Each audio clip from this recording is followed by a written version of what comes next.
Hi, folks. Thanks for giving us the most precious thing you have, your time. Just wanted to share a thought about something as we're watching the news. One thing we always try to do hard here is trying to stay ahead of what the news is and don't just react to it. Of course, the entire news media business is based on reaction and getting people to react. We're guilty too. We do things trying to get you to follow along. But there's a term that I think we need to apply to some of the news as we start looking ahead to what's coming next, not just the Iran conflict, not just the economy, and not just the political news, not just the midterm cycle that's coming up as the primaries are really rolling hot and heavy now, but kind of projecting ahead as well. We know Donald Trump and the Trump administration is a lame duck presidency, but when does that kick in? There's a terminology that comes from football, especially NFL level football and somewhat college level, called cluster injuries. And cluster injuries will absolutely derail your season no matter how good your team is, no matter how good your players are, no matter how well you plan, no matter how passionate your fan base is. A cluster injury will ruin everything. And what happens is your entire offensive line gets hurt. Everybody in the defensive backfield gets hurt. All your running backs get hurt. You get cluster injuries to one position, and it just ruins everything because you can't get anything else done because you become so weak on that one point. Cluster injuries and self-induced injuries of that are becoming a problem for the Trump administration. It's not just that the Iran war is unpopular. It's that it's unpopular and it's going to have economic consequences that are immediate and apparent to people with things like high gas prices. It's not just that gas prices are going up because of the Iran war. It's because Donald Trump just spent an entire year taking credit, sometimes falsely, sometimes a little bit exaggeratedly, for gas prices being low and telling everybody gas prices are low and it's all to his credit, which means when they go back up, you're going to get the blame. It's not just that the economy is a concern for people. It's that they've been talking about tariffs nonstop, and the average person, all they see is costs. They don't see benefits to tariffs. You see how this stuff all starts piling up over and over again.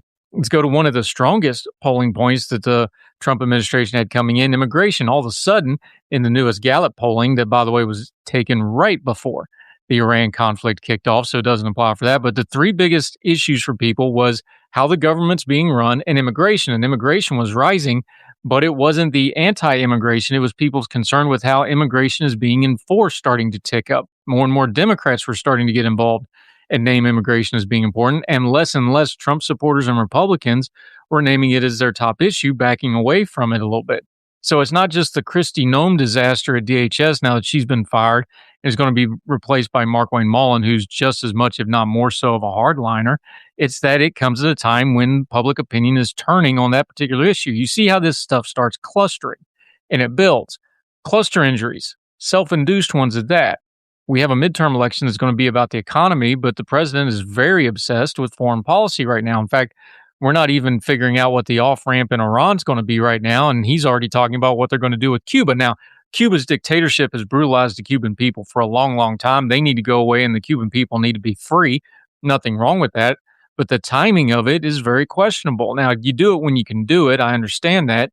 But when you add in lame duck fatigue and you line up the fact that there's so many people that are concerned about domestic issues right now, having constant foreign policy news and now a shooting war in Iran, and we're starting to get flag-draped coffins coming back, and we don't seem to have a plan, and we have people that are stranded over there because we didn't plan ahead to evacuate them, and the insurance on the shipping industry is a mess because we didn't plan ahead on that. And we don't really seem to have a plan if the new Ayatollah and the IRGC just decide they're not going to surrender. They're just going to bunker in. These things start compounding into problems. And then you start adding in the economic stuff. And then you start adding in the chaos of government. And then you add in a decade worth of Trump fatigue that's going to set in at some point if it hadn't already. And you can see why you can use an analogy of cluster injuries. If the midterms go very, very badly for the Republicans, and it sure looks like they're going to if the Democratic Party is even halfway competent, then we got to look ahead to some other things about cluster injuries that may be self-induced here. One thing that may be self-induced on top of everything else, look at what they're doing already for the 250th anniversary of the country coming up. It's going to be star-spangled patriotism everywhere, but the Trump administration is plastering themselves all over it, and Trump is branding himself all over it. So if the midterms go bad and the lame duckism starts really, really cutting in, and these cluster injuries of problems keep bedogging them, how's it going to look to have a celebration that is completely surrounding Trump himself and Trump the personality? The thing about bread and circus is it does work for a period of time, but you cannot have enough circus to outpace the fact that bread is getting really, really expensive, or that people are worried about their bread, or people have concerns about how the bread is getting around to them and how they're going to keep it on the table and how they're going to work to keep that going. These things are going to compound, and as part of a lame duck presidency, especially if they lose the House, the Senate still looks like a steep hill to climb for Team Blue, but you never know. If they lose the House, now you're going to have investigations. You're going to have an impeachment because they're going to run on doing that. That's a foregone conclusion. If not Trump himself, at least some cabinet officials. You're going to have investigations. The money's going to get cut off. You're going to have all sorts of stuff to gum up the works, and very little is going to get done. In fact, President Trump coming out and threatening to hold up everything else until the SAVOR Act gets passed. Well, that's kind of a hollow promise because Congress probably isn't going to get anything else passed the rest of the year anyway. They're losing procedural votes left, right, and center, and Speaker Mike Johnson doesn't seem to be able to hold his caucus together, and folks are going to start wanting some daylight to try to save their skins in this midterm. All these things start piling up. So when we talk about self-induced cluster injuries, watch for these in the coming days. It's not the individual things, and the news cycle is very much obsessed with just covering things day to day and not laying them all together. So let's take the big picture and start laying some of these things out and why they start clustering. The economy and the war go together. The economy and tariffs go together. The conduct of the government and how people feel the economy is going go together. When the number one problem in people's polling is government isn't being run well, and you have all three branches of government, and you have Donald Trump, who has been the dominant thing in all of media for a decade now, both in and out of office, that's not boding well for what's coming in the future electorally, and people should prepare accordingly. And a lot of the things that some people have liked about Trump and that has served Trump well up until this point, the constant self-branding, the constant aggrandizement, the constant making himself the center of everything, will turn into a weakness. Because one of the problems with cluster injuries is it starts revealing that your strengths may be a weakness if you don't have good balance. Trump administration and Trump politics has never been balanced. It's been full go all the time. And as the lame duck starts to bite, and especially if they lose the midterm election, which looks like it's probably going to happen and it goes badly, perhaps very historically badly, and then you try to have a big celebration of America that's all about you, that ain't going to play real well. So, cluster injuries piling up. Pay attention to these news items, not in a vacuum. It's one of our core principles of what we try to do here. Look at it in a sequence of events. And the sequence of events right now is, it's not just the Iran war. It's not just the economy. It's not just losing faith in government. It's not just the chaos inside of the Trump government itself. And we know historically after the midterms, there's probably going to be some cabinet churn, which means more nominations and more hearings and more chaos. These things add up. And more than anything else, as we learned from the first Trump administration, it just wears people out. And people get tired of it, and people want to go to something else. So that's why we're going to bring up this thing about cluster injuries, self-induced wounds to your own self because you either don't know any better or you don't care, or more to the fact, you're just in a rut in how to do things, and you don't know any other way to do it. The Trump administration has laid out what they want to get done, and they're going to go at it full bore. It's going to be up to the electorate to change that. And if history is any guide, and common sense is any guide, and the polling's any guide, it looks like the electorate is going to step in and give Team Blue a chance to counterbalance some of this. We'll see what they do with it. In the meantime, all of these headlines, and we can't stress this enough, don't take them one at a time. Don't react to the news. Take the step back and keep it all in perspective. Understand that the Iran war right now goes back to October 7th, goes all the way back to the 70s. Goes all the way back to decades and decades of stuff. It's not just what's happening right now. Understand the role of world powers like Russia and China here.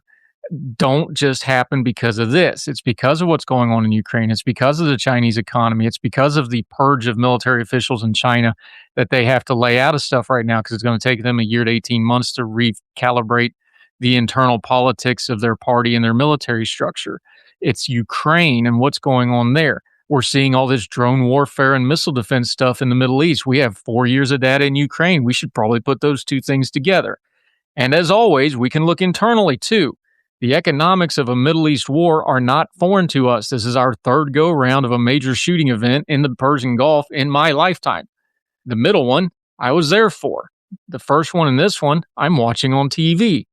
You think the fact that America hasn't built an oil refinery since the 70s might play into those gas prices a little bit? Or the fact that when Qatar cut off 20% of the world's LNG, natural gas compression that sends out at the world, when America could have been putting LNG ports all along the Gulf and Atlantic coast and mitigated that some? These are lessons we should have learned ahead of time. We did not. And now we should definitely learn them again because there will be a next time. Maybe we should turn internally on fixing some of this stuff ahead of time. But we are not a serious people right now. We're too interested in being entertained by other things. And until we are, we have a representative government, and the government represents us. So whether you like Donald Trump or not, whether you like the GOP majority or not, that's our government. And we need to do something at the ballot box if you don't like it. So, self-induced wounds. It's not just the politicians. If you don't like how the country's going, remember, we voted for this. So we have to find a mirror ourselves and also look at that. Because of representative democracy, most of the self-inflicted wounds start with an electorate that is what they tolerate. We appreciate your time. Make sure you subscribe if you don't already. We're doing more of these short-form things right now as we gear up to do some other long-form media coming up. HeardTellMedia.com, the new one-stop routing website for everything on the Substack, on the YouTube, for the Fire on the Twitter is my personal stuff. We'd love to hear from you. Give us comments, epistles, your reaction. We will respond to it. We hope you all are well. We hope you are well fed. And we'll talk to you again soon for more Heard Tell.